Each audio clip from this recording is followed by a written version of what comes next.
The Trek Geeks Podcast Network is proud to have Fansets as its presenting sponsor.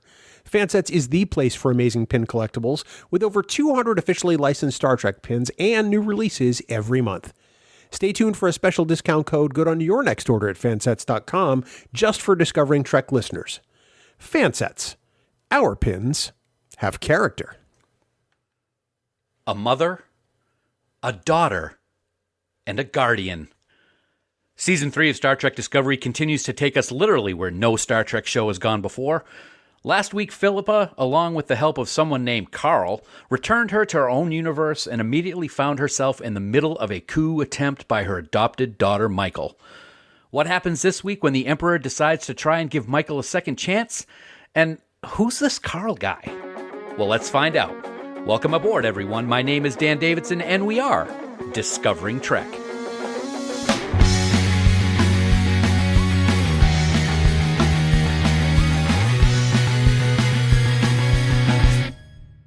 Welcome one and all to Discovering Trek, the Star Trek Universe companion, presented by Fansets. Last week we returned to the brutal mirror universe as Phillipa walked through a strange door to a time in the past where she was still the ultimate ruler and her daughter Michael was still alive and plotting against her. This week the incredible story continues. Will Phillipa's new look on how to rule help her with the current crisis in her universe, or will it be her undoing? As always, this is the premier podcast for the most in-depth discussion and analysis about the latest episode of Star Trek Discovery entitled Terra Firma Part 2. And as Phillipa deals with her own universe of problems, see what I did there, we finally get to see who Carl really is, and wow, I was blown away. And speaking of wow, is there really any other way to describe this amazing co-host of mine? He, like Carl, is always full of surprises, and man, I just can't wait to see him cosplaying as this guy in Vegas next year. I'll buy the bola, buddy. As always, he's my very special friend, my brother in Trek, and my amazing number one. He is Bill Smith, and Bill, wow, again, that's all I have to say. Indeed, wow. Thanks for that intro. I really appreciate it. Are you trying to sound like you're from Boston by saying bola? Did I say bola? Yeah, because it's a bowler. Bola. It's a bola. Not Ebola, thankfully. There's no way in hell I'm going to be in Vegas in August with that heavy winter coat on and gloves and a bowler hat. No way. You first. I'll do it. Bring it on. You know who might do it? Ooh. We welcome back our dear friend Kasey Shafsky to sit in chair number 3 this week on Discovering Trek. Kasey, good to have you here, brother. Hey, great to be back, y'all. And I mean, if it's a long coat, all nude up underneath it. That doesn't surprise me one bit, honestly. It doesn't surprise me at all, and now I'm not going to Vegas, so it worked. You're Excellent. Welcome. No, it's good to have you back, man, and what a week to return back to the third chair. This episode was absolutely fantastic. I can't wait to start our discussion on it, but before we do that, Bill, we always want to hear from our listeners about their thoughts on everything Discovery and the Mirror Universe and Carl. So how can they get in touch with us for their thoughts on Terra Firma Part 2? Priority 1 message from Starfleet coming in on secured channel. Well, if you're looking to send us a subspace message, there are a bunch of ways you can let us know what you think. Of course, you can go to trekgeeks.com/contact and find a variety of ways to get us your thoughts. And of course, on Twitter and Facebook, all you have to do is search for Discovering Trek. We welcome all of your questions and comments. You can also leave us a voicemail by visiting our website at trekgeeks.com and clicking on the big blue button you'll see on the right-hand side. Please remember, though, that any comments you leave us could be used in a future episode of Discovering Trek. Dan. Thanks, Bill. Black alert. Black alert. From here on in, folks, this episode of Discovering Trek contains spoilers. So if you haven't watched episode 10 of Star Trek Discovery Season 3, stop listening right now, head on over to CBS All Access or wherever you watch Discovery, watch the latest episode, then head back on over to Discovering Trek. Failure to do that puts you at risk to find out plot developments and character details for Terra Firma Part 2.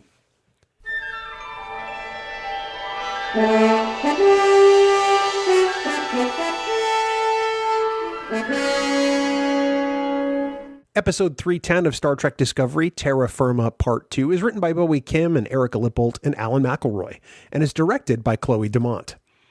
Georgiou uncovers the true depths of the plot against her, leading her to a revelation about how deeply her time on the USS Discovery truly changed her.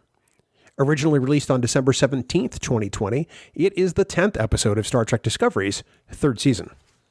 Trainees, to the briefing room. Gentlemen, as we gather in the briefing room, as we do every week to start our discussion on the episode, let's find out what your high-level thoughts were.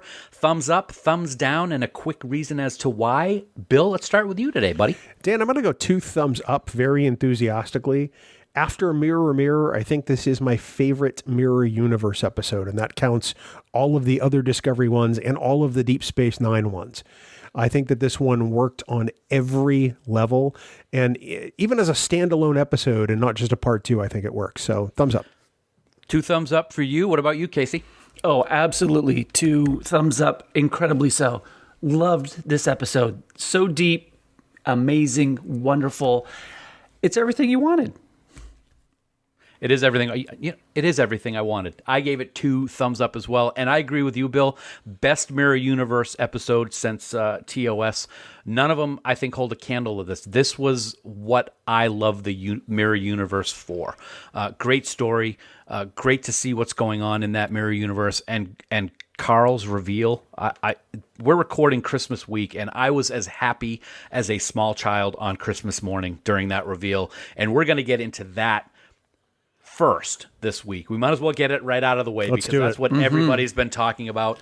Oh my God. So there's been a lot of speculation. Is it going to be Q? A lot of people thought it was going to be the Guardian because of the hints that were subtly dropped the week before. You got to hand it to the writing staff for dropping those hints, like the newspaper and focusing on questions. But I got to tell you, even having a pretty good idea of who it was, hearing those words, I am the Guardian of Forever, was as exciting to me as any moment on Star Trek Discovery, if Star Trek ever, Bill.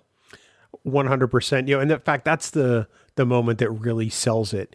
It could have just been Paul Guilfoyle's voice saying, I am the Guardian of Forever, with some reverb, but it would not have had nearly the impact if they hadn't grabbed the original voice from The City on the Edge of Forever. Sorry, I almost blanked on the name. To overdub with that and sort of blend it in. It was perfection, and it totally sold the moment like, yep, this is the Guardian we know. This is the Guardian we've seen. And what's up with that?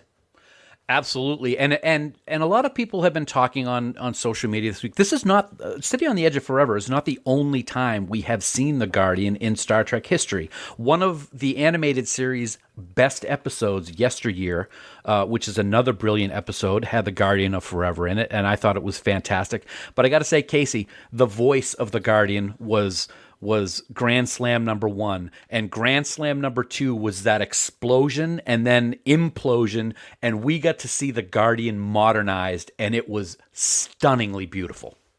Wasn't it? I mean, seriously, when you hear that booming voice and then the shards go everywhere on screen and come back in, and like you just feel the energy and the depth of this character, like this is amazing. And being able to go back decades of Star Trek history. So this is what, I mean, we have it inside of us. So this is something, however many decades back when you first saw that episode of TOS, and this comes and just hits you like a frying pan in the face. It was fantastic. I literally have goosebumps on my arm right now thinking about that scene. And last time I saw it was like 4 days ago. It's that powerful for me. It's amazing. I'm going to get into details of similar instances that have made me feel this way, but it was just great. And I think one of the things that I liked was we got to see what we have seen in Discovery. Discovery takes place prior to TOS. Of course, now it takes place much more in the future, but we've gotten to see the modernization of these things that we have fallen in love with as kids. The 3 of us are the same age. So as kids watching TOS, like the Guardian, we've seen it modernized. The Enterprise, we saw it modernized in season 2. And that's one of the things that I know a lot of people may have a problem with it, but Bill, I love it. I think it's fantastic. Here's what really grinds my gears, to borrow from Family Guy. This week, and I'm not going to provide any spoilers, we had an episode of The Mandalorian which touched on so many levels of Star Wars lore. I've been watching for the first time Star Wars Rebels with my wife. Because it is a fantastic series and it touches on all kinds of Star Wars lore. There's a new James Bond movie coming out at some point, No Time to Die, which uses and recycles all kinds of James Bond lore. Why is it that Star Trek is the only franchise in the whole of media creation that can't go back to elements it's previously created in other incarnations? It drives me crazy. There's no reason why we shouldn't have seen The Guardian before now, but you know what? It is incredibly awesome that we can and that we do because it's a part of Star Trek. I can only imagine the decision to use it must have been a hard one in the writer's room because, well, fandom, honestly. Well, I got to say, Bowie and Erica have written some of the most amazing moments since Star Trek Discovery started. And this is right up there at the top of them. I think it's fantastic. And one of the things that is interesting to me is you have people, as soon as it happened, people were saying, well, wait a minute. The Guardian said that he was created this way, he can't change, but yet we saw him take on humanoid form here, and we saw him, instead of showing the history of the planet at a certain speed, he was able to just turn his hand and instantly get the point that Phillipa was going to go to. I have zero problem with this. He talks about the temporal wars and how people were using him to cause all kinds of damage in the timelines. And you know what? It may have been millennia that the Guardian didn't evolve, but it looks like, listening to what he was talking about, he had to evolve. And I, for one, Kasey, am totally cool with how they handle this whole situation. Yeah, I agree with you. I mean, things evolve, right? And storytelling evolves. I mean, when you look at it, this is not something on a 1960s television budget that had to be made within a week or 2 weeks and make it look futuristic. And so I think for both your guys' points, the acceptance of change and growth in things, because honestly, if the Guardian had come back up and had, little flashy lights and it was exactly the same that we saw in 1960s, I might have a little different opinion of like going, why exactly that? But, we're getting stuff that is just, darn it, it's amazing and should be appreciated because of the history that it's able to fall back onto, as opposed to nitpick reasons why and or why not to be used. Well, and here's the thing too. I mean, we have no idea what the Guardian knew about where he was sending Georgiou back to. She didn't pick that time, and she went back to a seemingly arbitrary time that just happened to be the day that Lorca was going to stage a coup. And then she comes back, and then afterwards, we have no idea where she went. So honestly, the Guardian has not changed all that much. Here's an interesting thing, and we'll get into this later on. Did she really get sent anywhere? Or was this, he said it was a test. Was it all in her mind to see it? So people are saying, well, now that this has all happened, is it going to change what happened in the mirror universe? So I'm kind of wondering, was it just in her mind as a test? Is it real? And we can get into that later on. But one of the things I did want to bring up was a lot of people I have seen and read that, Discovery jumped 930 years in the future so that the writers wouldn't have to worry about canon. But yet they still are bringing things in from the past Star Trek that we know and love. Why can't they cut the cord and do these adventures without doing that? I don't have any problem with this. It's one thing to bring a piece of Star Trek lore in for part of the story, but it's another thing to do what they're doing, or to have the whole thing wrapped around. Bill, you're raising your hand enthusiastically. Here's the problem, is that this whole argument is specious to particular fans. Right. Yes. It wasn't to cut themselves loose from canon altogether. It was to cut themselves loose from the canon of the TOS era specifically, because they are shoehorned in between Enterprise and the original series. And when they planted that flag and said, we are now 10 years before TOS, that really limited their options. By jumping into the future, everything that's happened before is fair game, and they can introduce it however they like. So when people say, they said they were going to, not have to deal with canon anymore, they fundamentally don't understand what was meant by that statement. Yeah, absolutely. Kasey, you're in agreement, it looks like? Yeah. And they're in the future. These stories have not been written yet. Yeah. So get off of this. Sincerely. It is this little gripe that people are holding on to just to have like a contrarian view. Yeah. If Brian Fuller hadn't decided to place it 10 years before TOS, we wouldn't be having this discussion, but he did, and now we've got to work around. So yay Star Trek. Mm-hmm. Yeah, absolutely. And Bill, you hit the nail on the head. Why can't we in this fandom have the appreciation and love that we've seen in other fandoms? And you brought up a perfect example with The Mandalorian and what happened in the finale. So we've talked about Carl, and Carl took place later on in the episode. But let's talk about what happened in the beginning of the episode, because that was pretty powerful stuff as well. Of course, it picks up exactly where last week left off. Mirror Michael is being thrown in the brig. I love the new Agonizer special effects, by the way.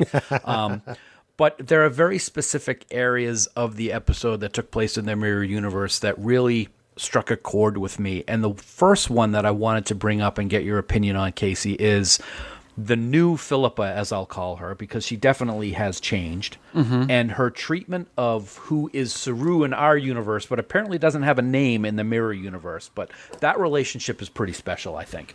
Well, absolutely. So, I mean, there's a thing called coantogenic structural coupling, which means if you hang out with a certain group of people long enough, you will take on those characteristics, their traits, their actions, all this type of stuff. So Georgiou has been in that for however long, okay?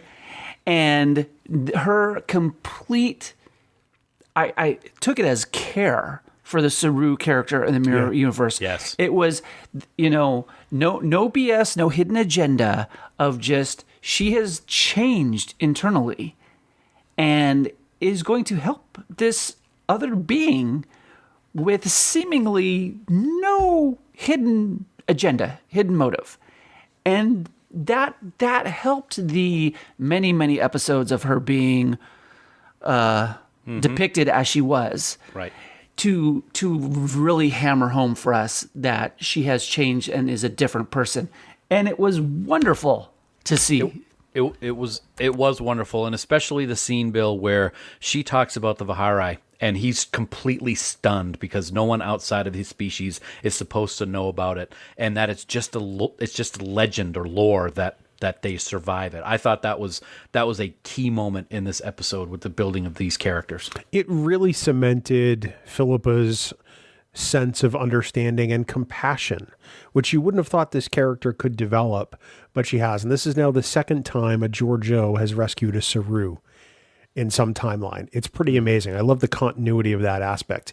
Even though these events most likely get wiped off the face of the planet, by the Guardian, it's still nice to see that at that point she made a different choice.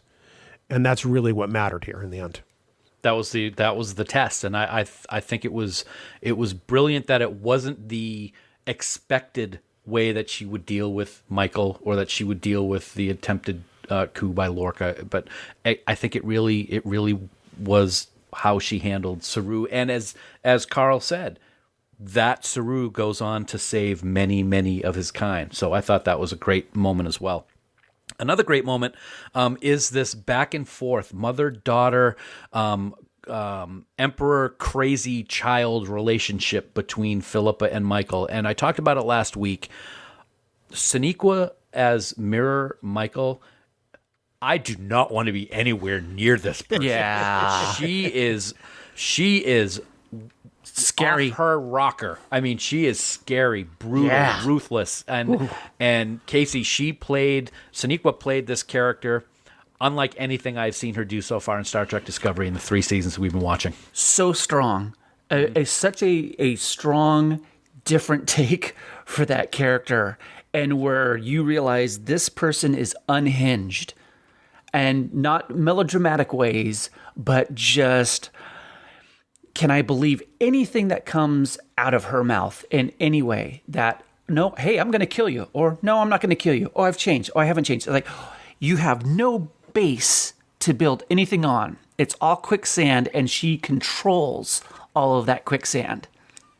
She really does. And Bill, we saw Landry die again. How many times have we seen Lorca die in Star Trek Discovery? It's just terrible. It's sad. It is sad. It was good to see her again. And I'll tell you, talking about Sonequa and the character of Michael, I was kind of wondering, is she really going to be okay with her mom now? Is she really going to do what she says? And then she started flipping the badges on the table, and the slow motion special effect of those badges was pretty awesome. And then you just saw the head tilt because she knew she had one more, and that dagger came out and spun. Detmer didn't see that coming. I'll tell you, and it was great. Yeah. Not at all. And I got to say, Sonequa in the Mirror Universe is just next level. She really, and we mentioned last week that, it's definitely a different character, but looking at it this week, it's even beyond that. It's a completely different persona and personality. It's still recognizable as Michael Burnham, but man, I would not want to cross her, because she will kill you just as easily as she killed Kayla Detmer. And I have to say, kudos to Rekha Sharma for taking the lead. Sam Bartholomeos only has 2 character deaths, and now Rekha Sharma has 3. That's fantastic. I'll tell you what, I've always been a fan of the Mirror Universe, but I got to say, watching it through the years, especially Deep Space Nine, I started thinking about, how does anything get done in that universe? Because you always have to worry about who's going to put a knife in your back. And this 2-part episode really shows that to a new level that we have not seen before in the Mirror Universe, Kasey. I've had those questions as well, because if it was like, if everybody is trying to stab another person in the back to gain rank, prestige, whatever, how are any of these people alive? And it was nice to see the encampments, the different encampments, which some of it was on the DL and being played for other reasons. So you have double, triple agents possibly, but to see that there's definitely groups of people that are working together for either their own personal gain or knowing who you attach, your wagon to. And Bill, speaking of awesome to see, as Kasey just said, how awesome was it to see the Tantalus device in the Emperor's Quarter? Yes. It was so subtle. I mean, they didn't even really call a lot of attention to it. Nope. But any fan is immediately going to go, "Oh my God, she's got that one." teardrop button. Mm-hmm. It was awesome. I only wish that she had maybe wiped one person out of existence, Just to hear that noise. But she couldn't, because that's not who she is right now. Yeah, exactly. And I think that says a lot, because that's power. And in the Mirror Universe, that's the ultimate power. It's why Kirk rose as fast as he did through the ranks in the Mirror Universe. She could very easily have just wiped Burnham out, or anyone. And the fact that she chose not to kind of sealed her own fate here. It really did. And speaking of that fate, Kasey, before we get into that. Really quick. So was that hers or was that Tilly's? Because Tilly's keeps talking about it being her ship. So I think that's Tilly's. Interesting. That would explain a lot. That's a good point. And Captain Tilly over there is another one to not mess with. Mm-hmm. I love I just thought of this when we were talking about it, and it does make sense. I love the sound of the armor on when they do the salute. You hear it. You really hear it, and I thought that was pretty cool. Just a very, very minor thing that I really liked. But Kasey, you were talking a minute ago about the groups of people that have their, who they're supporting, and of course we get to the brig. The guy who was on the shuttle, Risa, I forget what his name was, unfortunately. He's in the brig, and they all walk in, and you just know something's not right. And of course, Michael does what she does best, and just pulls out a phaser and shoots the guy in the head.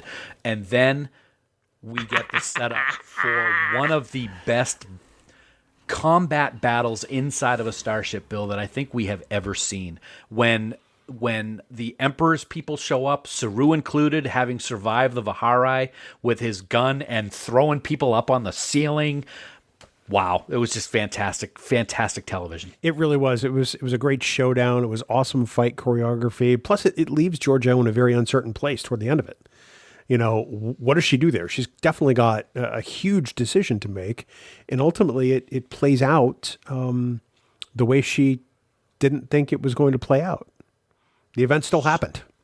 The event still happened, and this is kind of dark, but special effects these days, seeing So amazing. that sword go through Michael and come out the backside. I mean, we see that in movies. We don't see that in television that much, but we've talked about for 2.5 years here on Discovering Trek that Discovery is cinematic television. Yeah. And it really was great. And I will say, the first time I saw the scene, I didn't see the dagger go into Georgiou's neck.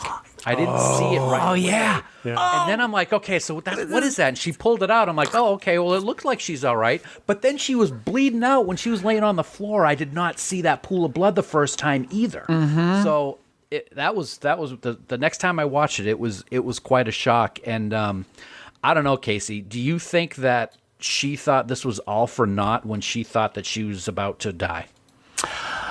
Wow, that's a deep question, because maybe she was thinking that, but Saru is there cradling her, so that's completely different than anything that's gone on in that universe beforehand. And she may have lost Michael again, but the attempt was there. She still had in the back of her mind, I'm not trusting Michael's actually changing, but a most sincere attempt was meant to be and was taken. And hey, Michael was Michael and was playing her own game going on there. And it's unfortunate, Bill, because you hoped that Michael was going to fall in line, so to speak, quote unquote. But yet Phillipa certainly knew her, because she had all of her people standing by right when they needed to show up, like Tilly and Saru and everybody else. And it was awesome to watch, but it was also sad to see at the same time. It absolutely was. I mean, it's you kind of hoped that this new and improved Georgiou, or would help usher in a new era for the Mirror Universe, kind of like we talked about the end of Mirror Mirror last week, where Prime Kirk is talking to Mirror Spock, telling him to be the change, essentially, and Georgiou was being the change. And I think that Georgiou would have been completely fine with her own death, but not at Michael's again, because I think that's really what the source of her pain has been. I think that's what she's been covering up. Every time she looks at Prime Michael, she can't help but see what happened to Mirror Michael. And that's going to eat at you after a while, I have to believe. Yeah, and that's probably why she was so horrible in the Prime universe as that defense mechanism that we talked about last week. So, all right, so unbelievable Mirror Universe stuff. And before we get into the next thing, which is when they return and are talking to Carl and the whole Guardian reveal, I, for one, am very glad that we did not see Lorca again. I think that would have been a huge distraction for the rest of the episode, having Jason Isaacs return as Lorca. I think it really would have taken a lot away from this particular story. What do you think, Bill? I agree with you. The only thing I wish that had happened differently is they didn't even mention him as much as they did, because it seemed like every scene we turned around, oh, that's Lorca's dude. Oh, Lorca is going to attack us. Oh, we got to look out for Lorca. It was a little bit distracting at times, because you're wondering if Jason Isaacs is going to peek out from around a corner and go, here's Lorca. Exactly. But it's the one thing I wish that they had done slightly differently, although it doesn't take away from the episode for me. Too much bonk bonk on the head for that, Kasey? Yeah, I mean, like one mention would be fine, but this kind of felt like an episode where you couldn't get the actor, so, oh, well, I just spoke to Lorca on the phone, or this or that. It's like one mention would be fine, and then move on with the characters you have. Yeah, I agree. I'm glad we didn't see him. Who knows? Are we going to return to this universe again someday, and maybe we will see him? Who knows? But we get returned back to our universe in the future, 900 or however many years it was from the time of the USS Charon being launched. And she's got 3 months worth of bio data on her little Fitbit that she's wearing that the doctor gave her. So it happened. Yeah. And then we get, of course, the reveal of all reveals, which we've already talked about. We won't get into it again because I'll start screaming again. I'm so excited. But we do have the goodbye. And I got to say, we've talked about how did they over dramatize something sometimes in Discovery. And I thought that this goodbye was what was needed between these two characters. There's been a lot of tension between the two. I thought it was great. I thought the admissions by both characters was really great. My favorite moment wasn't all the speaking. It wasn't all the, I love you and you've made me a better person. It was the way they said goodbye when she started to turn towards the Guardian. Burnham gave live long and prosper Vulcan salute, and Georgiou gave the Empire salute. And I thought that was a perfect way to end these two being together, Bill. It absolutely was. It was a great moment. I appreciate the dialogue that occurred between these two characters, because it says that this Georgiou also meant quite a great deal to our Michael, and the reverse is true as well. It's part of the reason she's become the person she is now, and I think that's really what's telling. It puts this character in a great position for the other side of that journey through the Guardian, wherever that is, if we ever get to see it. If that Section 31 show really does happen, who knows? But I think that this is going to be a character that will be fun to watch in the future. I think that's a great point, Bill. And Kasey, on that point, I think I love Mirror. I'm a weird person. I love Mirror Universe. I love Section 31. If the Section 31 show does happen, and it was only the Georgiou from the Mirror Universe where she was just ruthless and evil, I don't know if I would have been really excited for it. But we have this new level and new layer of Phillipa that I think could really work in a show like that, having experiences by this character in both the Mirror Universe and what she went through with the crew of the Discovery. What do you think? Well, absolutely. You want the 7-layer dip character, not the 1 layer. I mean, really, you want a lot of stuff going on there. And if it was, just mean, pain in the butt, evil Georgiou, that's your character, and you're stuck. And after a while, it's like, well, okay, we know exactly how this character is going to act and do, and that's not fun to watch and probably not fun to write for either. I agree. So having that growth and having that such emotional, great goodbye, when you really think this is the last time you're going to see somebody, you lay it all the F out. Right. You do. There's no holding back, and it doesn't matter how sappy you think you're going to get. You throw that sap out there, and you let everything be exposed. And I dug that they went that way. And then what happens from now on? We'll find out soon enough.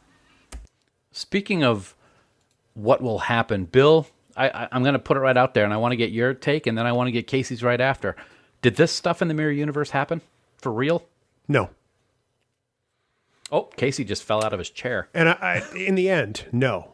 Because Carl makes some kind of throwaway reference to the fact that things have reverted back. And I'm not remembering the quote off the top of my head. But he essentially says that that timeline is its own thing. I'm sure one of the two of you will remember what he said exactly. I'm not. But did it happen in the time and space it was happening in? Yes. But in the end, it didn't happen because we came back to a world we know. Otherwise, it would have changed the events that occurred here and now. I agree. So it couldn't have happened in the end. That's my take on it, is that it was something that didn't happen. Kasey, you looked like you, after you got back up off the floor, it looks like you had a different take on it. I wasn't sure, because I thought of how convoluted the timelines could really become if this was now another splinter off of a mirror universe of the mirror universe. And I think with all the timelines going on, introduction of the Kelvin timeline and all of that would be way too convoluted. So, man, I was back and forth, and I keep going back to the 3 months of data on her Fitbit and saying, it was that Carl doing something to her mind to go, hey, you actually did experience this. You did actually try to do that. And even though she had no quote unquote effect on it except for herself. Okay. I couldn't help but think of Picard in The Inner Light when he lived a lifetime and he was only unconscious for 25 minutes. Not to say that before we got the reveal of Carl being the Guardian that it might have had something to do with that race or anything, but I kind of had that feeling about it. It was a That great makes way that they sense. did it. And she lived those events. And then it's just a question of did the Guardian just reset everything back? There you go. Somehow, so that it didn't actually happen.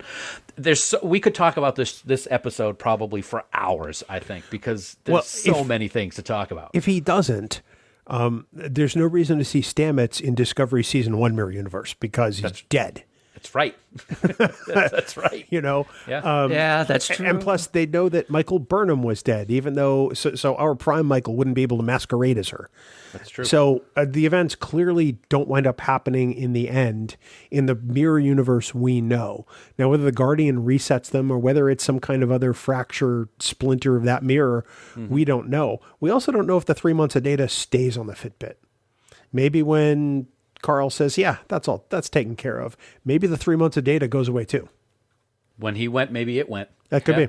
Absolutely. Maybe. I mean, Georgiou had future tech on her body going through the Guardian. That's true. 'Cause she So kept checking it. Yeah. this could be really interesting. It could be interesting. You know what else was interesting? On just one little side note, we got to see Dr. Culber in the Mirror Universe, and that red outfit is awesome. That is fire. It's fire. It is really good. What a great conversation, guys. As always, fun stuff. Folks, we want to take a moment to thank Fansets for being the presenting sponsor of Discovering Trek and the Trek Geeks Podcast Network. And we want to wish them, every single person here on the network wants to wish them the happiest of holidays. Fansets and Discovering Trek, as well as the entire Trek Geeks Podcast Network, have shared a very special relationship for over 3 years. They are our business partners, but like way more than that, they're our friends. We truly appreciate all the things they do to promote us, and it is our great honor to promote them on all of our shows every single week. It is easy to promote a company who loves making their products just as much as we love adding them to our collections. You know, and they're always hard at work to get the latest and greatest pins out to fans. And this month, they really have outdone themselves by releasing a whole bunch, which are available right now at fansets.com. To start with, there's the USS Cerritos Ship Pin from Star Trek Lower Decks. There's the Cerritos Bar logo pin, which is fast become one of my favorites. There's 7 of 9 in her brown uniform. There's a bearded Commander Riker from Star Trek The Next Generation. There's 2 different badgie pins from Star Trek Lower Decks, one happy and one, well, decidedly not so happy. The Lower Decks Delta badge collection featuring the full-size Delta, the magnetic-backed full-size Delta, and the mini Delta pin is also available now, in addition to the Voyager 25th Anniversary Collector Set, which I have to say is absolutely gorgeous and has arrived at my home here within the last 24 hours. Along with the Picard Season 1 pin, which I'm very excited about, because that means the Picard Season 1 episode pin may not be far behind. You should keep an eye out for the rest of the Season 1 episode pins in the coming weeks. All awesome pins, Bill, but when aren't they awesome? On top of all those pins, you should just head on over to Fanset's social media pages to take a look at the next release in the Women of Trek collection. It is the one and only Nurse Christine Chapel from the original series, and I got to say, this one might be my most favorite pin so far for that collection. It is stunning. Also, head over to fansets.com for some great accessories too, like the new Fansets keychain, so you can display your favorite pin wherever you go, and the official Fansets face mask to keep you and your friends and family safe while you show off your Fansets swag. So whether it's pins or accessories or gift cards, we want you to save money over at fansets.com just for being a Discovering Trek listener. So when you have put all of that great stuff into your cart, enter the special code word Discovering Trek at checkout. You do that and you're going to get an amazing 15% off your entire order. And don't forget that if in the United States and spend more than $30, you're also going to get free shipping. Now, last week, we asked you who you thought Carl was for a chance to win one of 2 classic Discovery Deltas from Fansets. Well, congratulations to our 2 winners this week on Twitter. First, there's at BJP211, who thought that Carl could be a Q, trying to help like he did with Picard and Tapestry. Absolutely a valid guess at that point. Interesting. Yeah, that could have been really cool. And then there's also at Karen Chu, who thought Carl could be Father Time, which is also very interesting. Huh. She observed that Worf's Batleth tournament in the episode Parallels was on the newspaper too. What if the paper was all about time incursions, not just about the past, like The Guardian? I think that's pretty fascinating. That's deep. Yeah, congrats to both of them this week. We'll be reaching out to get your shipping info for our friends at Fansets to send those deltas out to you. In the meantime, if you've been on Facebook wondering when it was your turn, well, wait no longer. Go to our Facebook page at facebook.com/Discovering Trek and share this week's episode to your Facebook wall for a chance to win a classic Discovery Delta from Fansets. We'll be giving out 2 more Deltas next week, and you do have to be in the United States to qualify to win. Winners will be selected in a random drawing and notified on next week's episode of Discovering Trek. Fansets. Our pins have character. And of course, we thank our friends at Fansets for being the presenting sponsor of Discovering Trek and the Trek Geeks Podcast Network. Of all the souls I have encountered in my travels, his was the most human. Star Trek has always been a reflection of our times, and in this segment, we take a look at what this episode helps us discover about humanity, or perhaps even what it tells us about ourselves. And there's not really a whole lot for me to say this week, but I'll probably stretch it out anyway. I think Discovery has shown us something that is really important in today's day and age. Now, for weeks, I've been complaining that Georgiou was just being awful to everyone around her, just because it was her way. But as we talked about last week and saw in this week's episode, it was just her defense mechanism. She hasn't been the awful, murderous, vindictive Mirror Universe Emperor for quite a while. And why is that? I think it's because humans bring out the best in those they care about the most. This crew was there for Phillipa ever since she arrived. She may have been a complete pain in the ass, but she changed because she was surrounded by those that cared about her, and they really wanted to help her. We saw how she changed when she returned to the Mirror Universe and wanted to bring about a new way of ruling. She was open to caring for someone like her universe's Saru and planted a seed regarding the Vihari so that his species could survive. And we saw it in her goodbye to Michael just how much she had changed, and it was really a beautiful moment between the two of them, and for Star Trek fans around the globe. It's nice to see. Too often these days, we see stories of people filled with hate, spewing lies and conspiracy theories, and attempting to instill fear and doubt in people. They are the minority among us. They are the Mirror Universe. We, the people that care and show compassion and caring, will always win out because being good is part of human nature. And it was beautiful to see in Phillipa as she said goodbye to her new family. Kasey? You know, this week I was thinking about this episode and thinking of moods and thoughts of wonder and learning came into my head. The vastness of what we don't know and the thrill of finding out.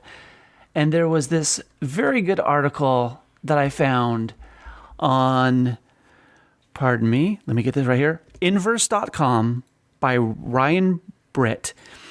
And it was talking about this episode, and there was a quote in here by Kalinda Vasquez, who wrote the teleplay. And they were talking about the Guardian of Forever and influences. And they start talking about Carl Sagan.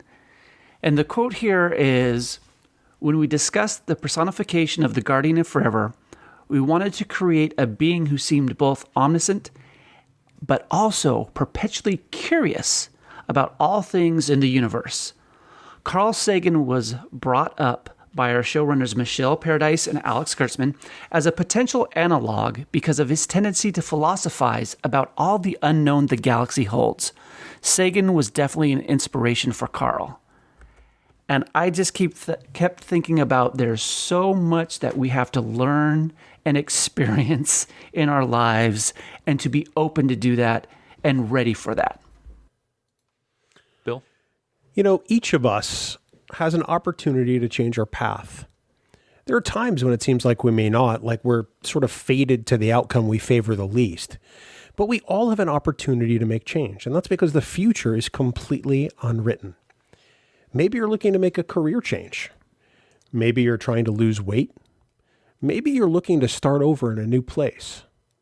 Maybe you're wanting to tell someone you love them and have been afraid to. We all have our own guardians of forever, and they exist in our own minds. You can summon the courage. All you have to do is make the decision to step through. You won't be able to change your past, but that's behind you. It's in your rear view. You're moving forward, and all you need to do to affect change is step through. Commendations, palm leaf of Axonar Peace Mission, Grand Kite Order of Tactics, Class of Excellence, Traitorous Ribbon of Commendation. All right, guys, time for some awards that don't really exist, but they're fun anyway. It's Starfleet Commendations. Let's see who you picked this week to receive your special call-outs. I'm going to start right now by saying I got to give commendations to Bowie Kim and Erica Lipple. They are unbelievable. There have been 3 times since Discovery has been on television that I have literally screamed, jumped out of my chair, and just been so excited I couldn't even contain myself. The first time was when the Enterprise showed up at the end of Discovery Season 1. The second time was when we saw Pike's accident that caused him to be put in the chair during Season 2 last year. And the third was the Guardian of Forever reveal in this week's episode. Number 2, Pike's accident, and number 3, the Guardian's reveal were written by Bowie and Erica. They are fantastic ambassadors to this franchise. I love both of them. I love what they're doing. And my other commendation for this week, it's a double commendation. It's for Michelle Yeoh and for Sonequa Martin Green for what they did, not only in this episode, but for the entire time that both of them were sharing the screen on Star Trek Discovery. This final goodbye for the two of them was perfect for what they have gone through since they started working together and Phillipa came into our Prime universe. They were fantastic, and those scenes, especially the goodbye, may be ones I never forget, Bill. Absolutely. My commendations this week go out to, well, first, the top of the call sheet gets the top of my commendation. Sonequa Martin Green completely just slayed this episode. It was a tour de force. You know, it was emotional on so many levels, both in the Mirror Universe, where there was lots of rage, and in the Prime Universe, where there was a lot of sadness and goodbyes. It was perfect on both sides, and my hat's off to her. And of course, lastly, my queen, Michelle Yeoh. If this is the last we see of Phillipa Georgiou ever, this is a great way to go out. And I really hope a Section 31 series happens with this character, because I want more Michelle Yeoh in Star Trek. But if this is all I get, I'm pretty happy with this. Nice. Kasey? I got to tell you, you guys have hit things already that I could totally concur with, so I'm not going to repeat those.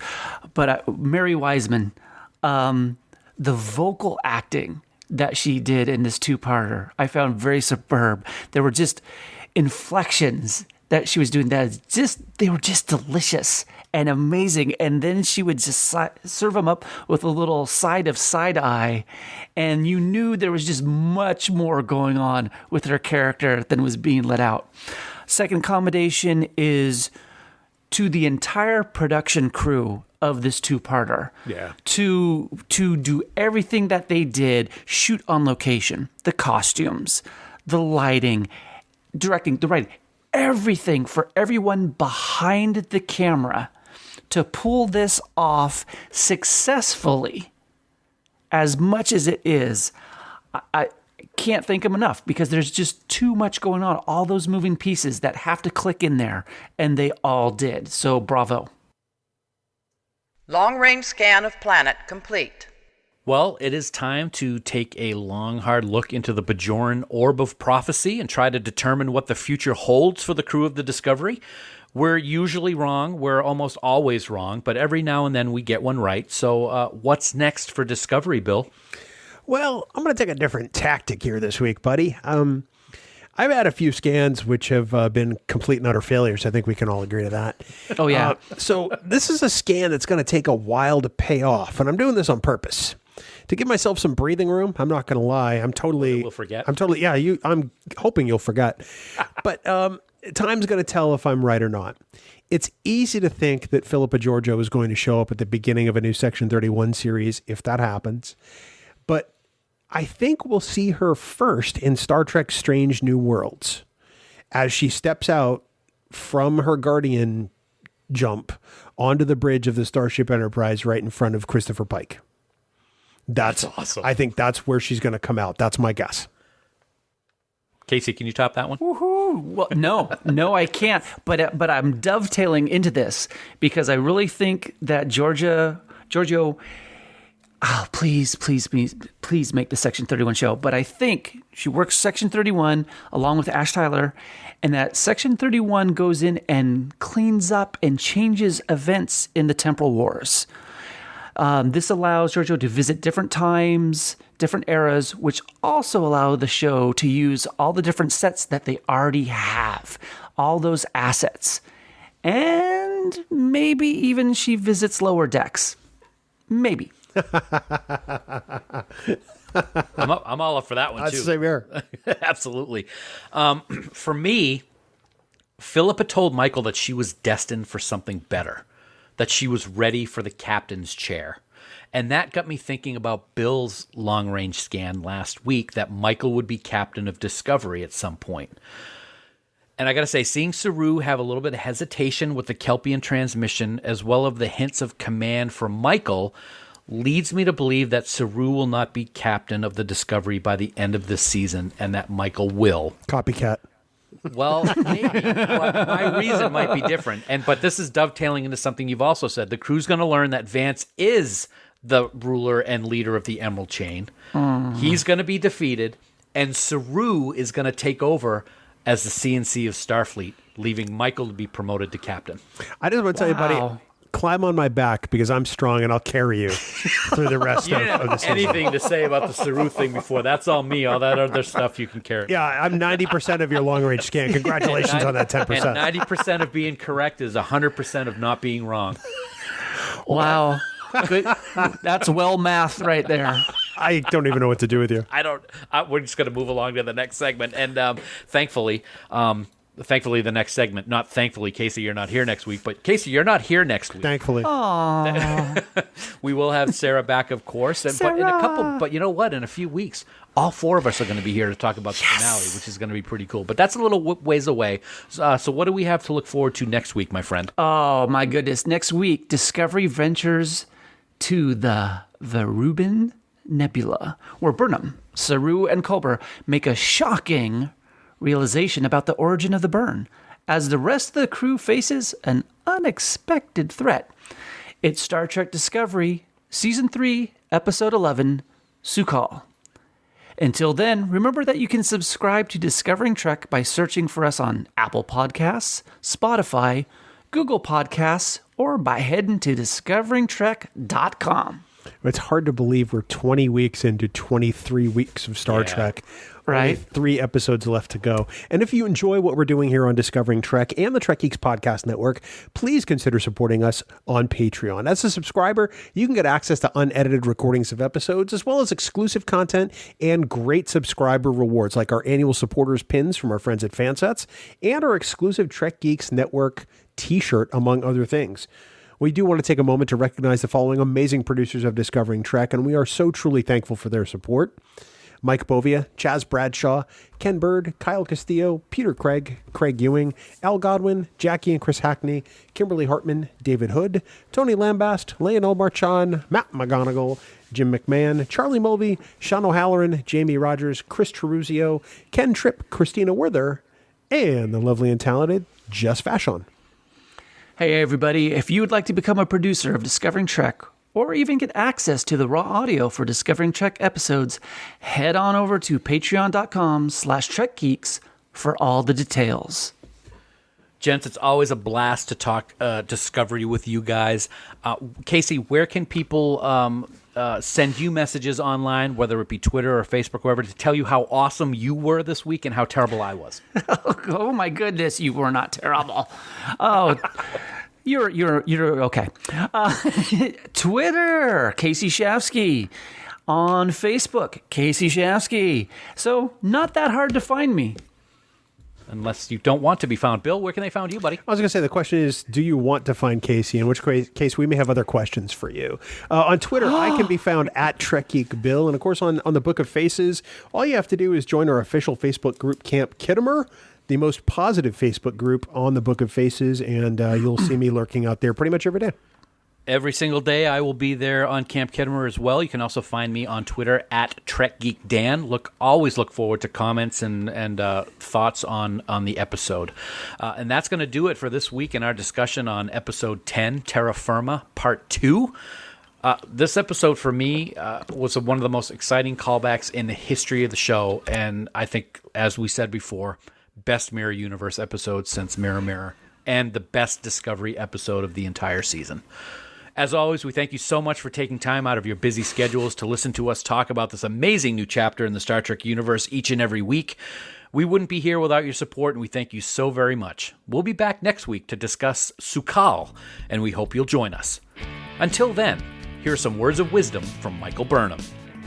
Words define who we are: officer, orphan, widower, shipmate. But there's no word for the unique agony of uncertainty.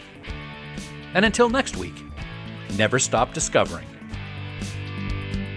Music for Discovering Trek is provided by 5 Year Mission. They're writing an original song for each episode of Star Trek. Hear more of their music at 5yearmission.net. Discovering Trek is a production of Coconut Media Works. Executive producers Bill Smith and Dan Davidson. For more great Star Trek discussion, discover the other shows of the Trek Geeks Podcast Network at trekgeeks.com, or find us in Apple Podcasts, Spotify, or your favorite podcast app.